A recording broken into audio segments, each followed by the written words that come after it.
So where's the stuff going? They're very important. And there too.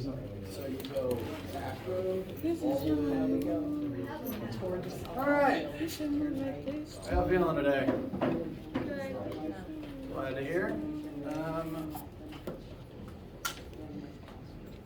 Brief reminder of a few calendar things.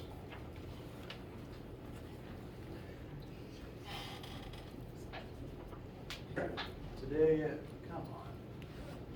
There we go. Today is Friday the 13th. Don't read into that. Next Monday, the 16th, we will not have class, so you do not need to be in this room on Monday. Furthermore, since there is no class next Monday, there is no lab at all next week. So keep that on your radar, whether you have the Monday section or not. Lab will convene normally the week after that, the 23rd through the 27th, where our first real experiment will take place involving cannons. Specifically spring-loaded marble cannons. But cannons! Today, we will make sure everyone's feeling comfortable about conversions before we start looking at the basics of motion. We're going to start with motion to build up to the rest of our topics for the rest of the semester, since at pretty much all points of the semester things are going to be moving, and so we need to start with how we define that motion. How you guys feel for right now, and do you have any questions before we get started?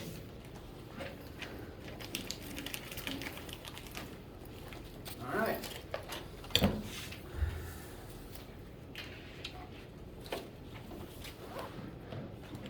Sure I'm on the right slide.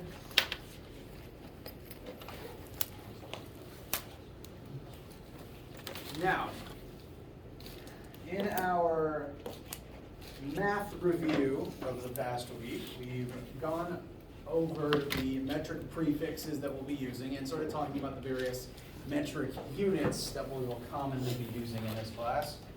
As a reminder, the most common cluster of metric prefixes that we'll refer to is kilo through milli, represented with King Henry died by drinking chocolate milk. He was clearly lactose intolerant.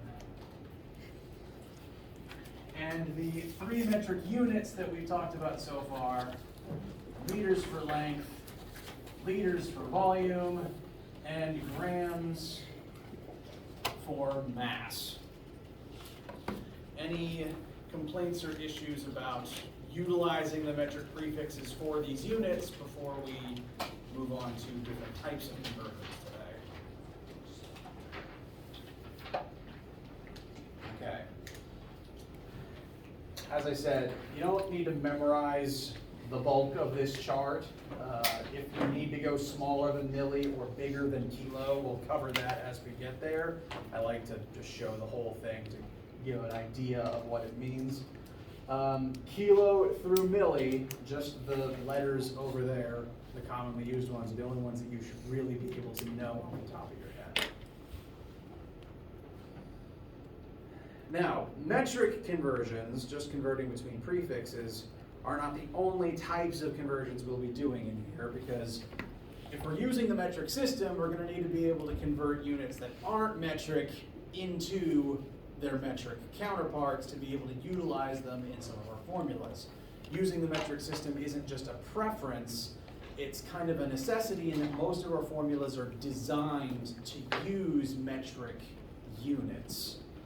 For example, one of the most famous physics formulas that we're going to be using this semester is Newton's second law: force equals mass times acceleration. This formula is very specifically designed to use units of newtons for force, kilograms for mass, and meters per second squared for acceleration. The formula doesn't work quite right if you plug in pounds for force, pounds again for mass, and feet per hour squared for acceleration. The formula is designed to use the specific metric units. So we need to be able to convert other things into those units to use them in our formulas correctly. Now, every single unit is defined by how it relates to other units. For example, some of the samples that are currently on board, the units of seconds and the units of days both measure the same thing. They measure time. It's just a question of how big is the unit and how do the units compare to one another. So, how many seconds are in one day? Now, if you've had lab this week, you've already seen the way that I do my conversions. But if you haven't yet, I'm going to make sure that it's in your notes and that you've seen it before. So I'm going to convert one day into the relevant number of seconds. Now, I don't quite have memorized how many seconds are in one day. I don't use this conversion very often. So I'm just going to show the step-by-step on the way there. What's the next smallest unit of time after days? Going from days to a smaller unit. Hours. How many hours are in one day? Very good. So one day equals 24 hours. That is the relationship between these two units. They both measure the same thing. 24 hours is one day. They are equal. It's just a question of what size is the unit. And since these two things are equal to one another, I can use that fact in my conversions. Now, if you have your own conversion method, that's fine. I just want to make sure you understand the way that I do it, since that's going to be what's written on the board all semester. These two things are equal to one another, and I'm going to make use of that and turn this into a fraction. I'm going to divide both sides of this by one day, both the number and the unit. Again, algebra says that whatever I do to one side, I have to do to the other. So I'm dividing both sides by one day, and I'm going to create a fraction. On this left side, one day over one day, that's just equal to 1, because I'm dividing something by itself. It's just 1 over 1, and the units are going to cancel out, because I'm dividing days by days. So the left side becomes 1, and the right side is left as 24 hours over one day. This proves mathematically this fraction, 24 hours over one day, is equal to the number 1, because I'm dividing something by itself. It's the same thing twice, just a different unit for that same thing. So this fraction is equal to 1, and that means I can multiply this by anything I want, and that does not change its value, since it's equal to the number 1. That means I can take this fraction and multiply it by one day. That does not change the length of time that it is, it just changes the unit that it's in. So, I'm taking this fraction, putting it in here, 24 hours over one day. I'm taking our original amount of time and multiplying it by 1 in a very weird way. In doing this, one day times 24 hours over one day. I'm dividing days by days, and that's going to cancel days out, leaving me with 1 times 24, 24 hours in one day.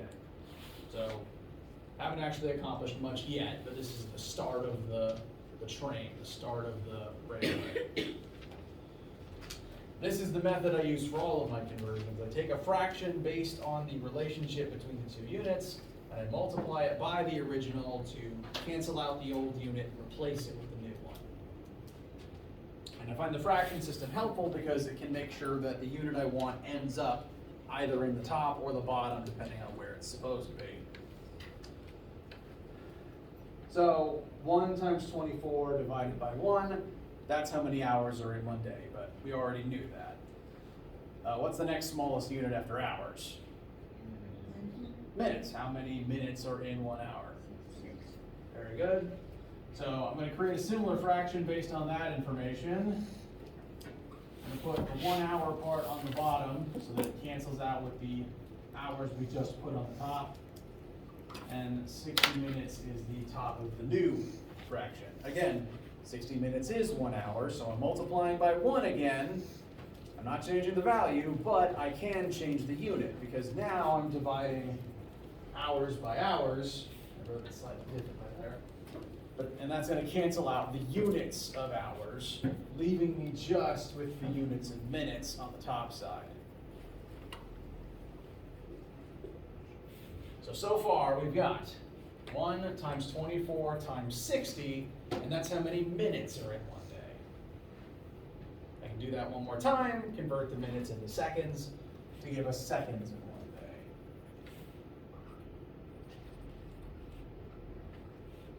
day. So 1 times 24 times 60 times 60. And this is the basic framework I use whenever I need to work out a conversion. So with this information, how many seconds are in one day?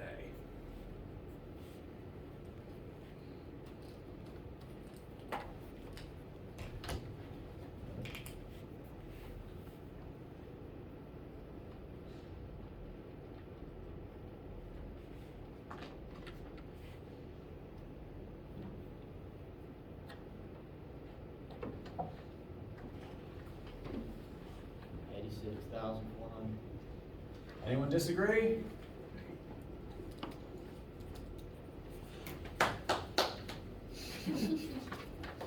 That is correct. It's a lot of seconds. I do have memorized seconds in an hour, so if you want this conversion, because it comes up occasionally. There's 3,600 seconds in 1 hour. That's just the 60 times the 60. I find that number comes up occasionally. You don't have to memorize it. You can do the two-step, but occasionally I'll just use this to combine the two into one. So that's days into seconds. How you guys feel about the method that I use? Great. Good to hear. I find it helps cut down on the when it might take a little to get used to. You don't have to use it, but I like it because it helps eliminate the issue of do I multiply or do I divide by setting it up visually. All right, we'll do one more sample conversion real quick. Here we have a rectangular building lot, which I will draw out. Not a very good rectangle. That measures 1.00 times 10 to the 2 feet by 1.50 times 10 to the 2 feet. What notation? Well, I just gave it away. That's scientific notation. The way that that's written is scientific notation. If you haven't used that in a while, it's a way to write numbers, especially very large or very small numbers, in a way that saves time and pencil strokes. Because if you've got a number with 20 zeros, do you want to write out each individual zero, or do you want to write out times 10 to the 20th?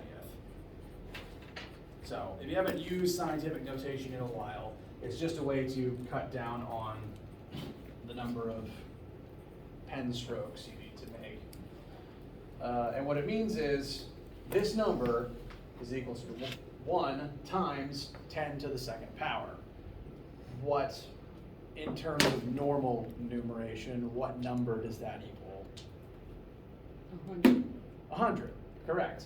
It's just times 10 squared is times 10 times 10, so that's just dragging the decimal point 2 places to the right. So the shorter side of this lot is 100 feet long. And how about the longer side? Very good. Let's go. Scientific notation will come up in this class because depending on what sorts of example we're doing, we can get into some pretty big or pretty small numbers. Especially when talking about gravity, there's a lot of very big numbers. So scientific notation will come up. I advise you to make sure you're able to read it and convert it back and forth in and out of scientific notation. I can help with that if you need it, if you haven't used it in a while. So we've got a building lot, 100 feet by 150 feet. We want to know the area of this lot. So we know length, we know width, and we want area. But specifically, we want to know area in units, not feet squared, but meters squared, because we like the metric system in here. How should we proceed? Find the area and then convert it. All right, that's a good tactic. How do you find the area of a rectangle? It's not a trick, I promise. Length times width, very good. So area equals length times width. So we're going to take our 100, multiply by 150, and that should give us an area of 150, 2 more zeros, 1,500 feet squared. Note we multiplied feet by feet, so the unit would be feet squared. So we're almost there. We have the area, we just want to change the unit that it's in. So we'll do another conversion. I'm running out of room here, so I'll take it to the other side of the board.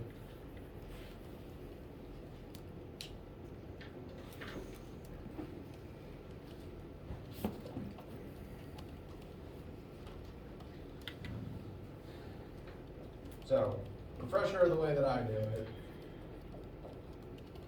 I like to start by writing down the original value. This is the number we have that we want to convert into something else. You don't start with the conversion factor, you start with your original number, the way that I like to do it.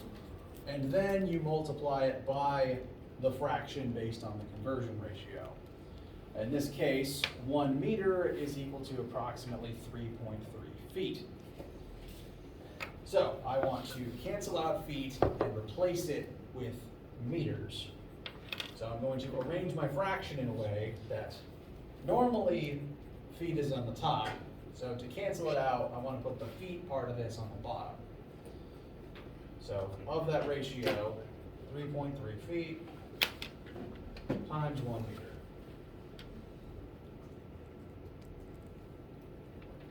That should cancel out feet and give us what we want, right?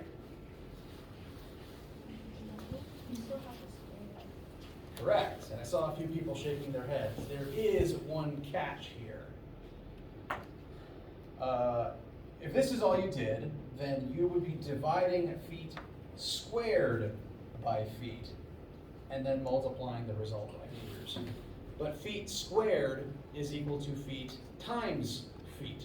It's twice because we multiplied feet by feet to get it in the first place. So if this is all we did, if we did this and left it, that would only cancel the squared, not the other remaining foot. There's 2 feet here. Laugh if you'd like. So if this is all we did, the units would not be meters squared. The units would be feet times meters, which isn't a thing.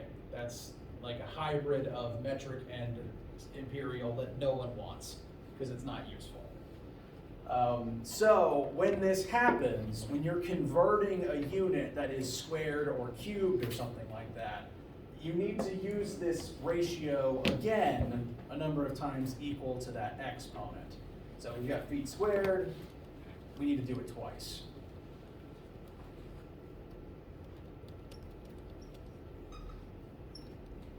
So if we tack the ratio on one more time, that's 1 more feet to cancel out the other of the 2.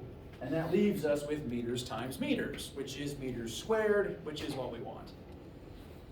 Keep in mind, the squared is not a separate entity. You can't cancel the feet and leave the squared behind. The squared represents feet times feet, and you have to cancel out both of them. So in this case, to finish the conversion, we're going to divide by 3.3 twice.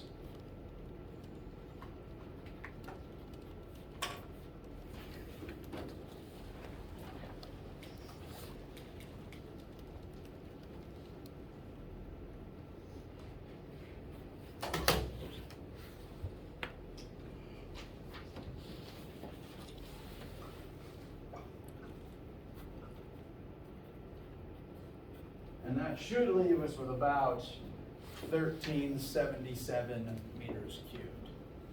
Same size lot, but we're using a bigger unit, therefore the number is smaller. Fewer meters cubed fit in this area than feet cubed because feet cubed are smaller.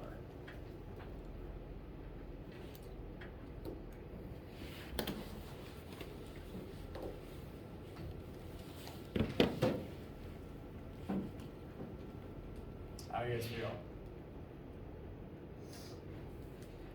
I don't personally find converting squares to come up very often, but that's one of the things that makes it tricky when it does come up. So the thing to remember, the asterisk to put in your notes is, whenever you're converting a unit with an exponent, you want to make sure to convert the correct number of times to get rid of every part of the exponent.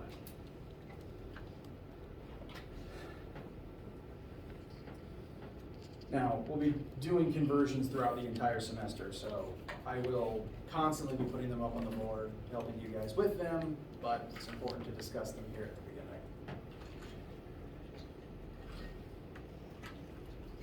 So,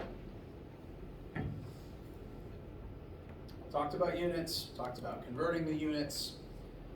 Have to cover that before we talk about the measurements themselves, because we need the units before we can measure anything. We have to measure things in terms of units. And now that we've discussed how the units themselves work, now we can start measuring things.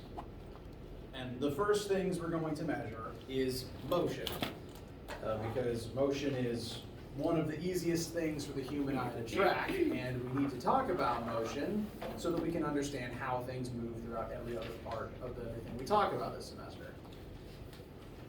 So, the beginning of official Chapter 1 material. Chapter 1's topic is motion.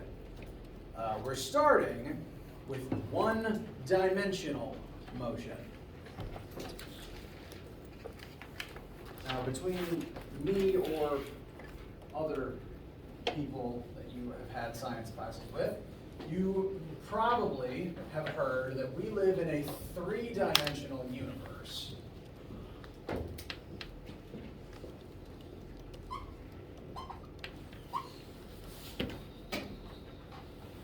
Depending on your which math classes you've had, you may have only done math for two dimensions, those being x and y.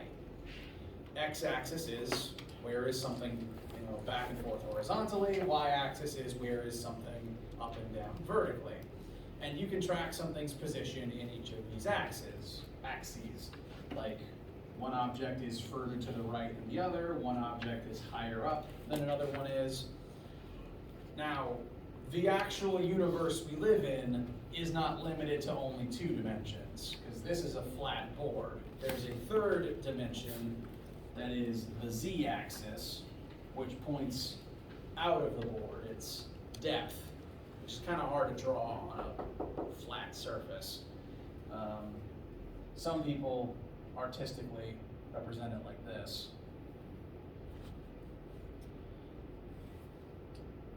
Since the universe is 3D, that means that we can register position and motion in any of these axes. We can talk about something moving left or right, up or down, backwards and forwards from any reference frame. Now, for this class, we aren't really going to interfere with the z-axis much. It's important to note that it exists because this is a 3D universe and I want to make that clear to you. Overall, we're going to be sticking with the 2D math that you're hopefully more familiar with, and even then, we're going to start with just one of those two axes, forwards and backwards, on one plane. So the first motion examples we're going to work, something will be, if it's moving, is only just going to move forwards and backwards on a track, basically. This is the simplest form of motion, and we're going to step up to two-dimensional next week. So, one-dimensional motion. There's three primary variables related to motion that we need to be able to measure and understand so that we can use them in our math. When talking about motion, the three variables that come up are displacement. This is a measurement of where something is currently in relation to some other point. Displacement is the physical length between two separate points in space. I should have erased that x-axis.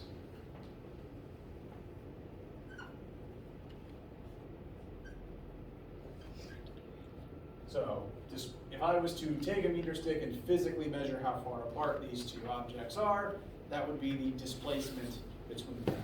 It is analogous to the word length. So, displacement, just how far apart two points are. We are going to be measuring that in meters. When describing motion, it's important to understand where something is and possibly where it used to be.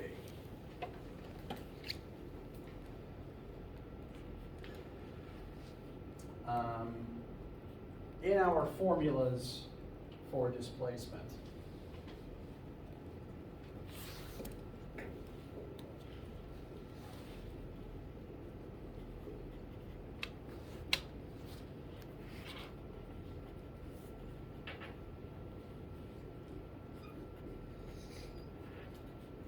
whenever I bring up a new variable for us to measure and use in our math, I want to try to make it clear what it's measured in and what variable it will have in our formulas. Displacement is our first variable. We'll see it soon in some of our formulas. It's measured in meters. And when you're looking at your formula sheet, any formula that has a d, an x, or a y, it is referring to displacement. Which variable it's using, like which letter it's using, sometimes just depends on who wrote it. Some authors like to use D, some authors like to use X. I personally tend to switch between X and Y depending on if I'm talking about horizontal displacement or vertical displacement. If a formula has one of those variables in it, it could be swapped for another one if you're specifically referring to a different axis. So if a formula has an X, all the X's are horizontal, all the Y's are vertical. But you could replace all the X's with Y's or vice versa to switch the formula into the other perspective.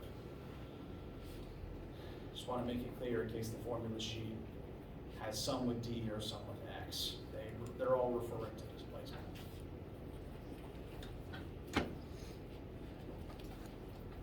So, displacement, how far apart are two things? Next variable that we will be measuring is that of velocity. This is analogous to the word speed. The word velocity is a little more scientific. We'll talk about why in a minute. Velocity is a measure of how fast something is currently moving in a particular direction. It is a measure of displacement over time.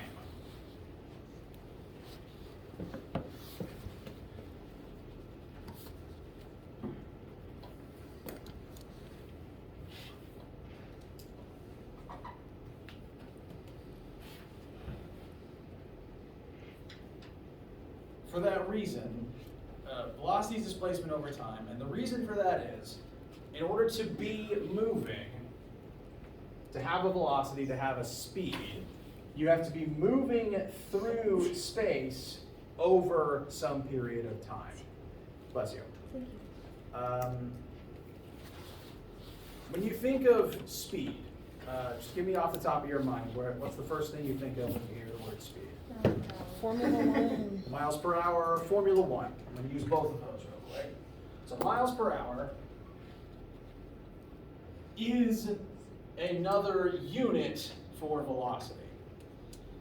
It's the most commonly used imperial unit for speed or velocity, and it directly equates to meters per second because mph is miles divided by hours, like how this is meters divided by seconds. They are both a unit of distance divided by a unit of time. Because to be moving, you have to cover distance in an amount of time. Someone else said Formula One. Any car, frankly. When you're driving or riding in a vehicle, the vehicle moves some distance, like some number of miles, in some amount of time. It always takes time, because if you arrive somewhere instantly, then that's just teleporting. That's not really speed, that's pseudoscience. All velocities, all speeds, to use the more common word, always refer to a distance over time, because you had to cover that distance in some amount of time. It took time to cover the distance. And your current velocity is how fast, like how much distance are you currently covering each second at your current rate. For example, my fairly average walking speed, which I think is consistent for most people for about my height, is about 1 meter per second if I'm not exerting myself. So about 1 second, I'm moving about 1 more meter stick forward. I could, if I wanted to, start running, increase to maybe about 3 meters per second. The time isn't changing, but I'm covering more distance in that same amount of time. So, all velocities are defined by how much distance are you covering in a certain amount of time. Faster velocities cover more distance in the same amount of time. How's that feel so far? All right. Now on your formula sheet, any formula that has velocity in it will be represented with a lowercase letter v. Specifically lowercase. There's a few other formulas that will have uppercase v's. That's something completely different. That's either volume or voltage. Lowercase v is velocity. Want to make that one clear. Physics ran out of English letters a long time ago, so we had to start repeating ourselves between cases and then robbing the Greek alphabet.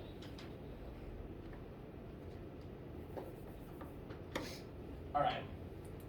Now, as it relates to motion, I find these are the two easiest variables for people to think about because they're the ones people tend to use more often on a daily basis. You can measure how far apart things are. You can see how fast a car is moving when you look at its speedometer.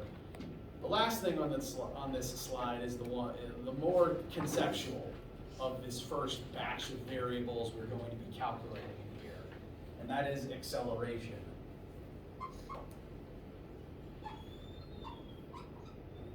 Now, it's not uncommon for physics to use words in a different way to how it's commonly used in the rest of the English language. This is a pretty good example of the way that a physicist uses the word acceleration might be a little bit different to the common version of the word.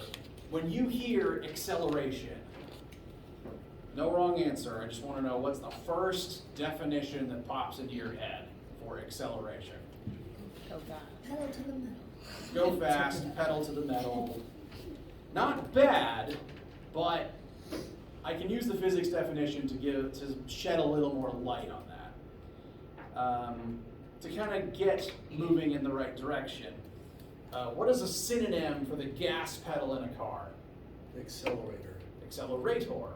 The thing that makes the car accelerate. So when you hit the accelerator pedal, you make the car accelerate. So the word accelerate does not technically mean go fast. The word accelerate means go faster, increasing, or technically just changing your velocity. Because if you get in a car and you turn it on, until you hit the gas, you're not actually going to do anything. Your speed is 0 until you hit the pedal that changes your speed to something else. So the definition of acceleration is change of velocity. Definition of acceleration is change in velocity. Kind of like how velocity is a change in position, a change in displacement. If you have a velocity, you are by definition moving. So if you have a velocity, your position is constantly changing with respect to time. If you're accelerating, your velocity is constantly changing with respect to time. If you're driving and you've got your foot on the accelerator, if you're pressing it down to the floor, which I don't recommend, safety, if you've got the pedal pressed all the way down to the floor, the speedometer keeps reading higher and higher numbers until you ease off, because you are constantly increasing your speed until you pull back and level out. So, the acceleration is the change in speed. As long as that dial is moving up or down, you are accelerating and your speed is changing. Now, one other place that the common definition differs from the physics definition. Acceleration in physics can mean speeding up or slowing down, because slowing down is still a change in velocity. I find that in common vernacular, acceleration, usually people only think of it as going faster, and some people might say decelerating for slowing down. Not that the word decelerating is wrong, but in physics we tend to use the word accelerating for either or.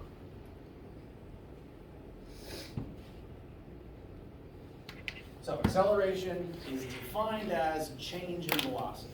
You're only accelerating if your velocity is changing.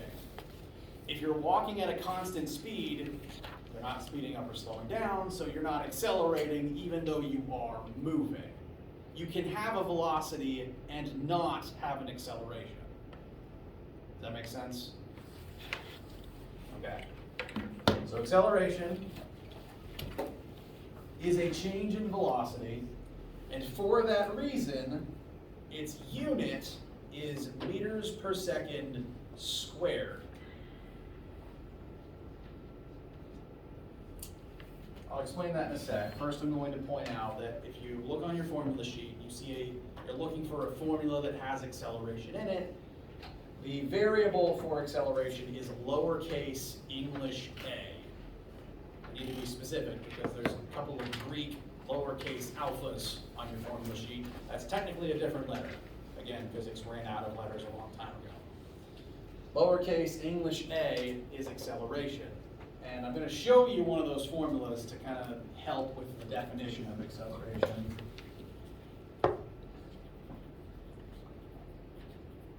Definition of acceleration is change in velocity over change in time. Oh, I should be more specific.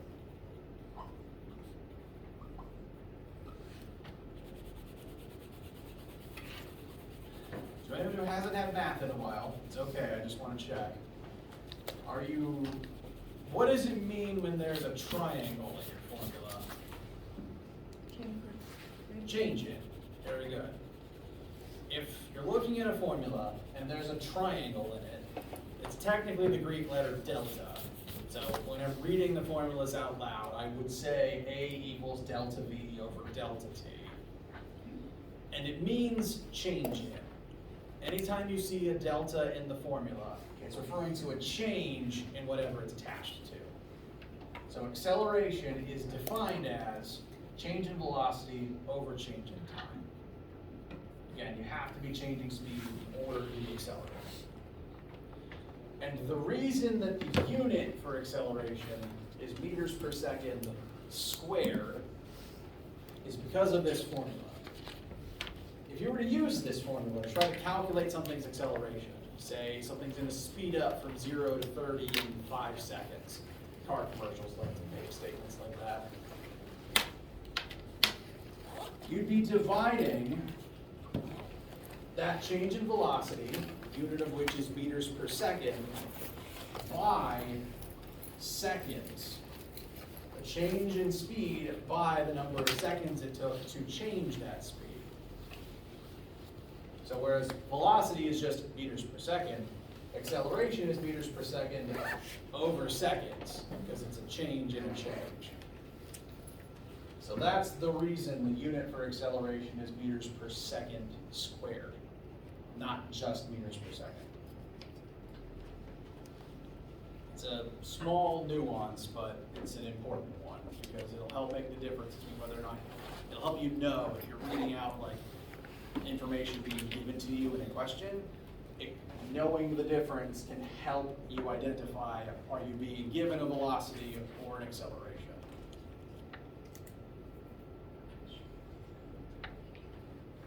I do, as a reminder, you're permitted to use the class formula sheet on anything, tests included. You're allowed to write on it. You can write this in the margins if you want to, for any unit. And so these are the first 3 variables that we're going to be discussing. These are the first 3 variables that will be in the formulas that we start using.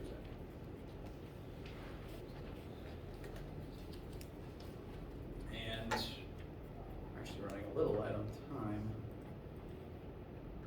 So,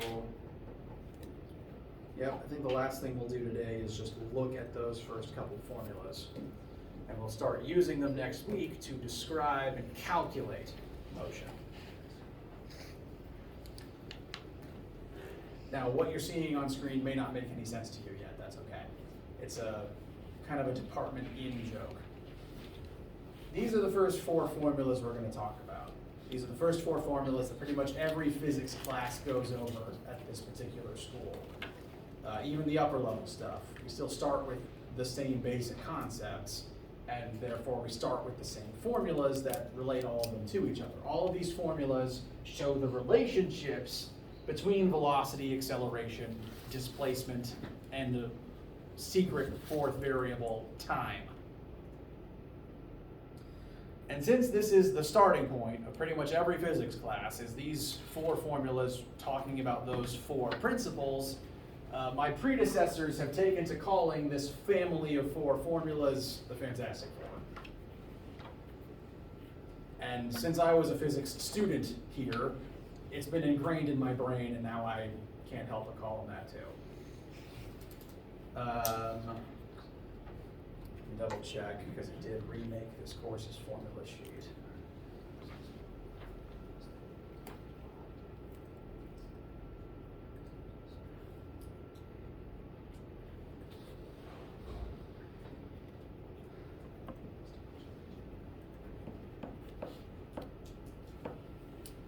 Yes. All right, I'm showing Brightspace real quick, show you where the formula sheet is. Again, the formula sheet listed here in Introductions and Resources, print it out, keep it with you all the time, use it on every single assignment, write all over it. Those first 4 formulas as a quartet are right here, first thing you see.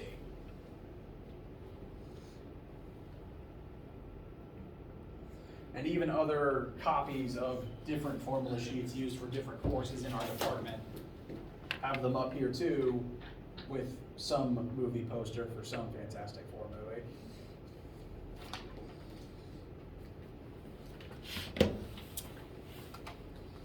So, we're going to constantly be referring back to this specific family of formulas. It's one of the reasons we're starting where we're starting is this is the foundation of how we describe motion, and things are going to be moving all semester. So, first 4 formulas are the cornerstone of what we're going to be doing in this class. These formulas show the relationships between displacement, velocity, and acceleration, and how they also relate with time.